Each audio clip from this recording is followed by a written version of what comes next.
نماز جنازہ کا طریقہ بہت ہی آسان ہے۔ بعض اوقات نہ سیکھنے کی وجہ سے یا نہ سمجھنے کی وجہ سے لوگ کنفیوز رہتے ہیں اور جنازے کے دوران بھی بسا اوقات ساتھ والے کو دیکھتے رہتے ہیں کہ اس نے ہاتھ اٹھائے نہیں اٹھائے، تکبیرات کہیں نہیں کی، اور یہی معاملہ عید کی نماز میں بھی ہوتا ہے۔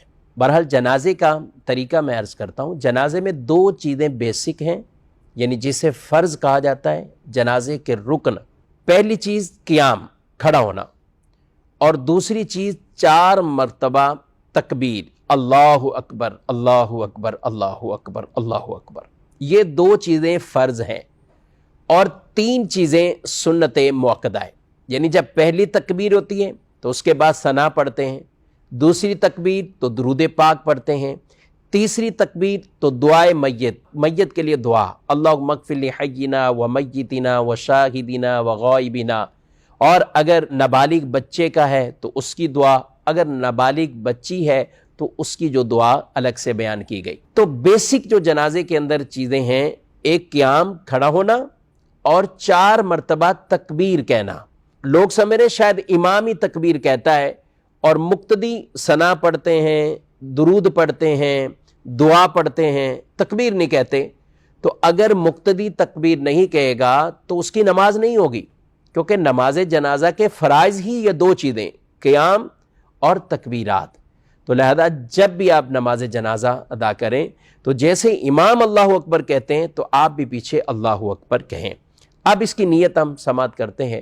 نیت نماز جنازہ کی 4 تکبیر، نماز جنازہ فرض کفایہ پڑھنے واسطے اللہ تبارک و تعالی کے منہ خانہ کعبہ شریف کی طرف، پیچھے سے امام کے اللہ اکبر کہتے ہوئے اپنے ہاتھوں کو باندھ لیں گے، لیکن بیچ میں کسی بھی تکبیر میں ہاتھ نہیں اٹھائیں گے، تکبیریں کہیں گے۔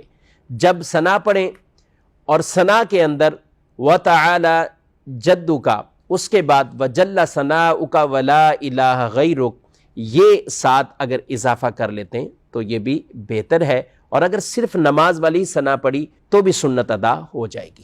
اب دوسری تکبیر ہوگی لیکن ہاتھ نہیں اٹھائیں گے۔ اللہ اکبر۔ اب دوسری تکبیر ہو گئی، اب درود پاک، درود ابراہیمی پڑھیے۔ پھر تیسری تکبیر ہوگی، اللہ اکبر۔ اب آپ نے دعائے میت، اللہم اغفر لحینا و میتنا، یہ والی دعا اگر کسی بڑے بالغ مرد یا عورت کی نماز جنازہ ہے، اگر نابالغ بچہ ہے تو پھر نابالغ کی دعا، اور بچی ہے تو نابالغ بچی والی دعا۔ اب جب یہ پڑھ لیں گے تو پھر چوتھی تکبیر ہوگی، اللہ اکبر، اور اس کے بعد دونوں ہاتھوں کو کھول کر چھوڑ دیں گے اور دائیں طرف اور بائیں طرف سلام پھیر دیں گے۔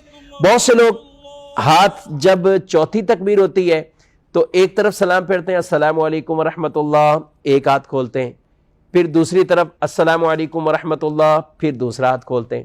یہ نہیں، جب آپ نے چوتھی تکبیر کہہ دی تو اب ایسے ہی نا، اللہ اکبر، چوتھی تکبیر ہوئی، دونوں ہاتھ کھول دیں، السلام علیکم ورحمۃ اللہ، السلام علیکم ورحمۃ اللہ۔ اگر آپ نے اچھے انداز سے یہ طریقہ سیکھ لیا، سمجھ لیا، تو میں نہیں سمجھتا کہ پھر آپ کبھی نماز جنازہ میں کبھی آپ کنفیوز ہوں اور آپ کو پریشانی لاحق ہو۔ یہاں یہ بات بھی عرض کرتا چلوں، اگر کسی بھائی کو دعائے میت یاد نہ ہو، دعائے جنازہ یاد نہ ہو، یاد کرنی چاہیے، کوشش کریں جو دعا جس وقت پڑھنی ہے وہی پڑھیں۔ لیکن اگر دعا یاد نہیں ہے تو آپ کوئی سی بھی دعائے معصورہ، قرآن یا حدیث کے اندر جو دعائیں منقول ہیں تو آپ وہ دعا پڑھ سکتے ہیں۔ یعنی ربنا آتنا فی الدنیا حسنہ، یہ والی دعا، ربنا اغفر لی ولوالدی وللمؤمنین یوم یقوم الحساب، یہ والی دعا۔ اور اسی طرح سورہ فاتحہ بھی دعا کی نیت سے پڑھ سکتے ہیں، قرآن کی نیت سے پڑھنے کی اجازت نہیں ہے۔ تو خلاصہ کلام یہ ہوا کہ نماز جنازہ میں 2 چیزیں فرض، یعنی قیام اور 4 تکبیریں، اور پھر 3 چیزیں جو آگے ہیں، ثنا پڑھنا، درود پڑھنا اور دعائے میت، یہ سنت مؤکدہ ہیں۔ یوں نماز جنازہ مکمل ہو جائے۔